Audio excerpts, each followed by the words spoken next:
Bismillahirrahmanirrahim. Assalamualaikum warahmatullahi wabarakatuh.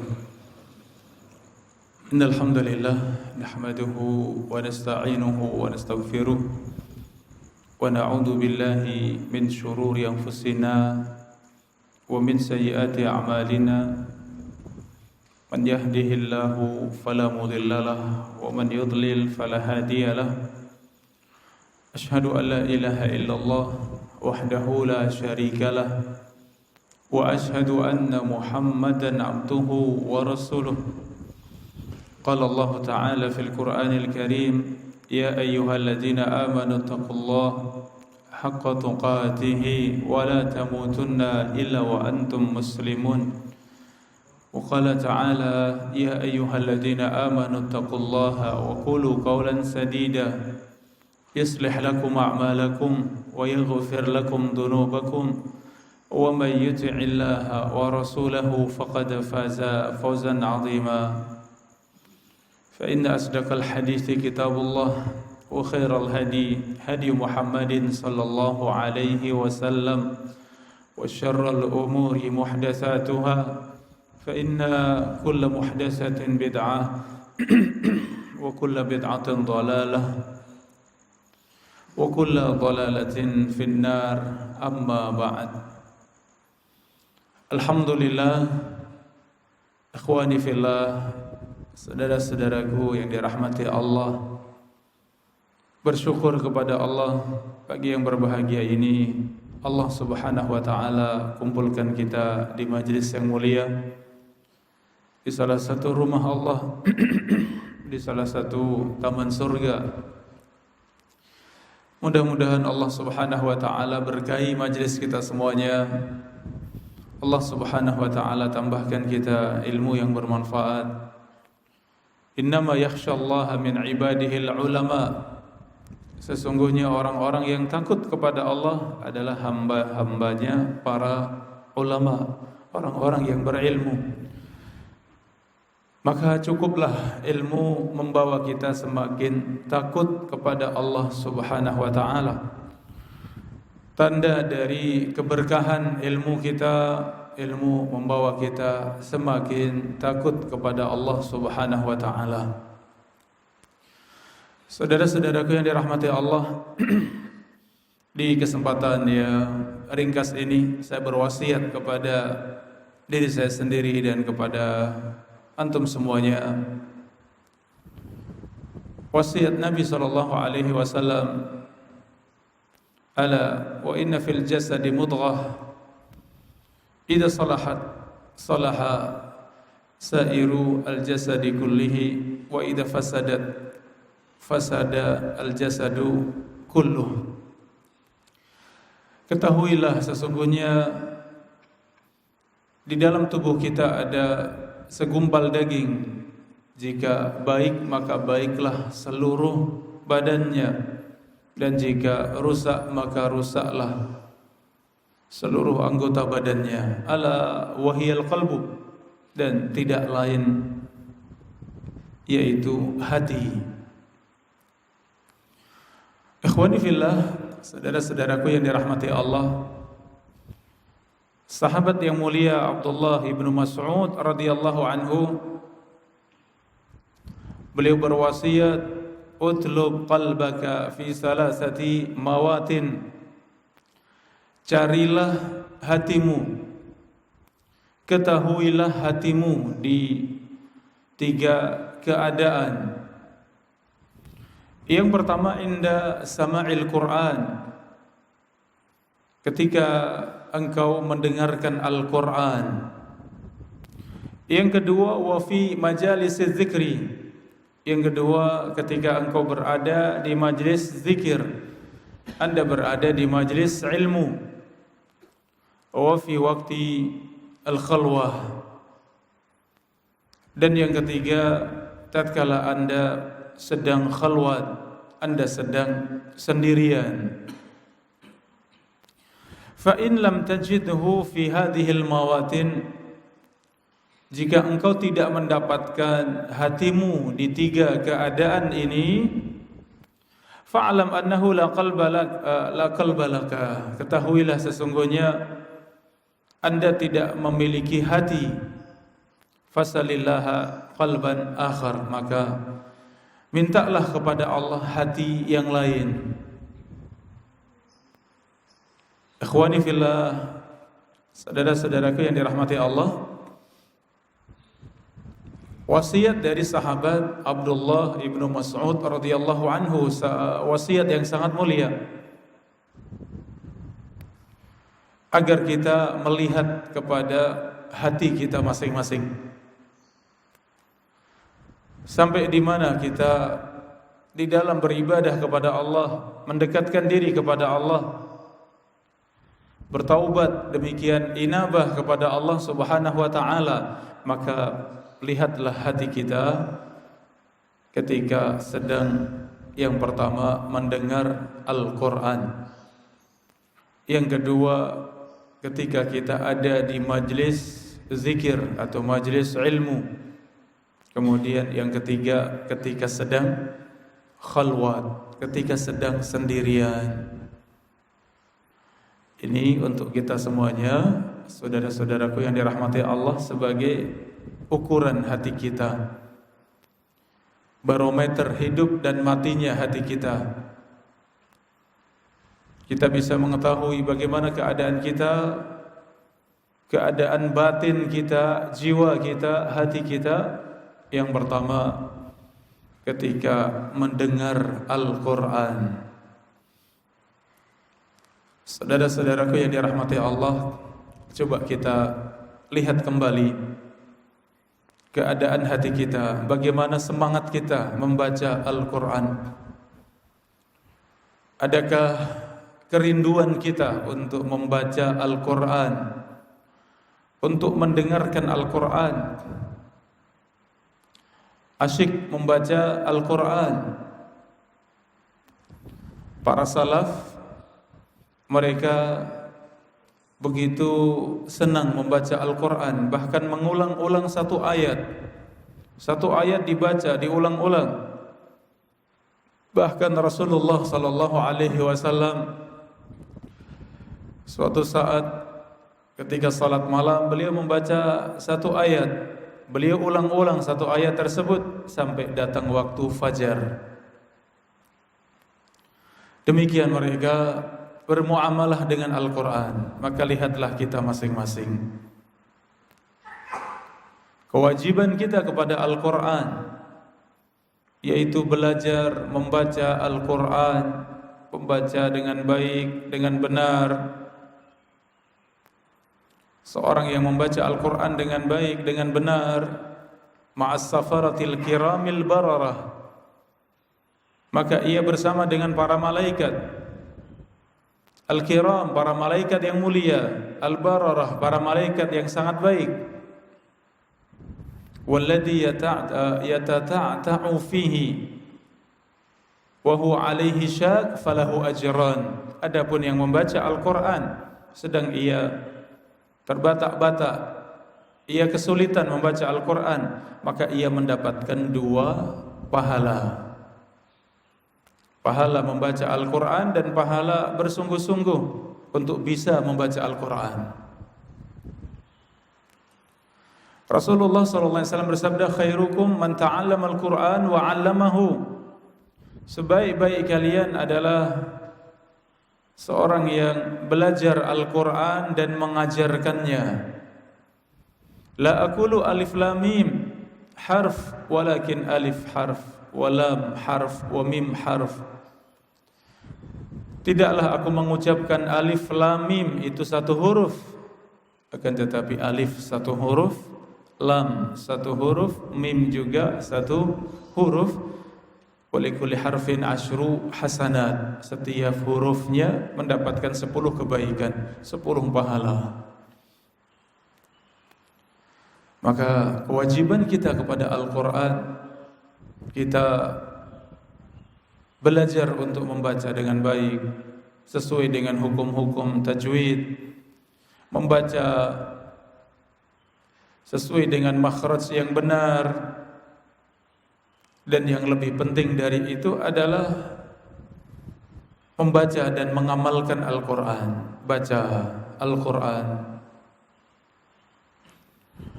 Seorang salaf ketika mendekati wafatnya, putrinya menunggui. Ia menangis. Ia mengatakan, wahai putriku, janganlah engkau menangis. Sesungguhnya aku sudah menghatamkan Al-Quran 4.000 kali. Subhanallah, bagaimana cintanya mereka dengan Al-Quran. Ia telah menghatamkan Al-Quran 4.000 kali. Dan ini semuanya kemuliaan. Dan yang lebih mulia dari itu semuanya adalah mengamalkan Al-Quran. Karena Al-Quran diturunkan bukan sekedar untuk dibaca, tetapi untuk diamalkan. Ya, Al-Quran Allah turunkan untuk diamalkan. Semangat kita untuk membaca Al-Quran, untuk mempelajari maknanya, terjemahnya, tafsirnya, penjelasannya, faedah-faedah di dalam setiap ayat yang ada di dalam Al-Quran. Kemudian semangat untuk mengamalkan, semangat untuk mengajarkan, mendakwahkan Al-Quran. Ballighu anni walau ayah. Rasulullah bersabda, sampaikan dariku walaupun satu ayat. Kita memahami satu ayat, sampaikan kepada saudara-saudara kita. Kita faham dengan satu hadis, ajarkan kepada keluarga kita. Demikian kita bersungguh-sungguh untuk mengamalkan Al-Quran, demikian juga mendakwahkan Al-Quran. Coba kita lihat keadaan hati kita masing-masing mendengar Al-Quran. Ternyata ini menjadi ukuran kita semuanya. Baca Al-Quran sebentar sudah malas. Ingin membaca Al-Quran malas. Sehari semalam terlewatkan waktu tanpa rindu dengan Al-Quran. Ini tanda-tanda hati kita mati, tanda hati kita berpenyakit. Ya, kata Ibnu Mas'ud tadi, kalau di 3 keadaan tadi sama sekali tidak ada reaksi, tidak ada hati kita interaksi dengan 3 keadaan tadi, fatlub minallahi qalban akhar, mintalah kepada Allah hati yang lain. Berarti hati Anda, hati kita semuanya sedang tidak baik, sedang rusak, hati yang mati. Mintalah hati yang lain. Taib, yang kedua, jamaah sekalian rahimakumullah, wa inda majalis dzikri. Keadaan yang kedua, selain mengukur hati kita ketika membaca Al-Quran, ketika mendengarkan Al-Quran, melantunkan Al-Quran, yang kedua, ketika kita hadir di majelis ilmu, majelis zikir, yaitu majelis untuk mengingat Allah Subhanahu wa ta'ala. Yang paling agung adalah majelis ilmu. Ketika kita berada di majelis ilmu, bagaimana semangat kita untuk hadir di majelis ilmu, kesungguhan kita untuk datang di majelis ilmu. Kalau kita bandingkan dengan masa lalu, para salafus saleh untuk menghadiri majelis ilmu tentu susah payah. Bahkan mereka harus rehlah, harus menempuh perjalanan jauh untuk bisa mendapatkan ilmu. Dan di zaman kita, Masya Allah, sangat mudah. Ya, masjid yang kita hadiri, di dalamnya ada majelis ilmu, Masya Allah, Allah mudahkan. Ya, sangat bersih, nyaman, ada kipas angin, ada AC, ya, pengeras suara, begitu nyaman untuk kita dengarkan. Luar biasa kemudahan yang Allah berikan pada kita. Maka coba lihat bagaimana semangat kita dengan majelis ilmu, semangat kita untuk duduk di majelis ilmu, mendengarkan ilmu, kesungguhan kita untuk bisa mengambil pelajaran-pelajaran, hikmah-hikmah yang ada di dalam majelis ilmu. Majelisnya para ulama, para salafus saleh, majelis hadir bahkan sampai ribuan. hadir di majelis mereka, di majelis hadis, majelisnya Imam Ahmad bin Hanbal rahimahullahu taala, majelis yang dihadiri ribuan para penuntut ilmu. Maka lihat bagaimana semangat kita dengan ilmu, semangat kita dengan majelis ilmu, kesungguhan kita untuk mendengarkan pelajaran yang ada di dalam majelis ilmu. Ilmu dilihat dari dua perkara. Yang pertama, ilmu yang kita hafalkan, dan yang kedua, pemahaman kita terhadap ilmu tersebut. Berapa banyak Al-Quran, hadis yang kita hafalkan, demikian juga pemahaman kita terhadap Al-Quran dan hadis tersebut. Ya, maka semakin mendalam hafalan kita, semakin kuat hafalan kita, demikian semakin mendalam pemahaman kita, maka kita mendapatkan bagian besar dari ilmu tersebut. Selanjutnya, kesungguhan kita untuk mengamalkan ilmu tersebut. Saudara-saudaraku yang dirahmati Allah, sebagaimana tadi membaca Al-Quran ini bukan tujuan utama. Tujuan utama adalah mengamalkan Al-Quran. Maka memahami ilmu, menghafalkan ilmu, demikian juga ini wasilah, ini perantara. Tujuan kita adalah untuk mengamalkan ilmu tersebut. Maka coba lihat bagaimana semangat kita untuk memahami ilmu, menghafalkan ilmu, demikian mengamalkan ilmu dan mendakwahkan ilmu. Kalau kita bersemangat untuk berada di majelis ilmu, menjadi bagian daripada ilmu, alhamdulillah, tanda hati kita hidup. Tanda yang ketiga, yang terakhir, lihat hati Anda ya ketika Anda sedang khalwat, ketika Anda sedang sendirian. 7 golongan yang mendapatkan naungan Allah pada hari kiamat di bawah arsy Ar-Rahman. Salah satunya adalah rajulun zakarallaha khaliyan fafadat ainah. Seorang yang mengingat Allah khaliyan, tatkala sendirian, fafadat ainah, maka ia mengucurkan air mata ketika sendirian. Lihat keadaan hati kita tatkala sendirian. Kita lihat pahala yang sangat besar. Itu ibadah yang kita kerjakan tersembunyi. Contohnya puasa. Fa innahu li wa ana ajzi bihi. Sesungguhnya puasa untukku dan aku yang membalas langsung, kata Allah dalam hadis qudsi. Kenapa puasa dikhususkan? Puasa itu untukku dan aku yang akan membalas langsung atas puasa tersebut. Kenapa demikian?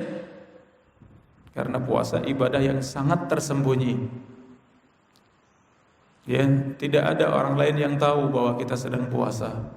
Sahabat-sahabat kita, teman-teman kita, saudara-saudara kita mungkin tidak tahu kita sedang puasa. Ini ibadah hati, dan tingkatan ibadah yang paling tinggi adalah ibadah hati. Kita lihat 3 tingkatan di dalam Islam. Yang pertama Islam, di atasnya iman, di atasnya ihsan. Kenapa Islam? Terkait dengan perkara-perkara yang terlihat, amalan badan, bersyahadat, ya salat, puasa, ya kemudian zakat, haji, ini amalan badan. Sedangkan iman amalan hati. Maka amalan hati jauh lebih tinggi, lebih mulia daripada amalan badan. Maka ibadah yang tersembunyi pahalanya jauh lebih besar daripada ibadah yang terlihat. Salat malam demikian, ibadahnya para salafus saleh, para pendahulu kita. Kenapa ibadahnya tersembunyi? Tidak ada yang tahu kecuali sedikit sekali, mungkin keluarga, istri, anak-anak. Terkadang juga tidak tahu. Ya, maka pahalanya sangat besar. Maka bukti dari hidupnya hati kita adalah tatkala kita sendirian, takut kepada Allah. Zakarallaha khaliyan fafadat ainah.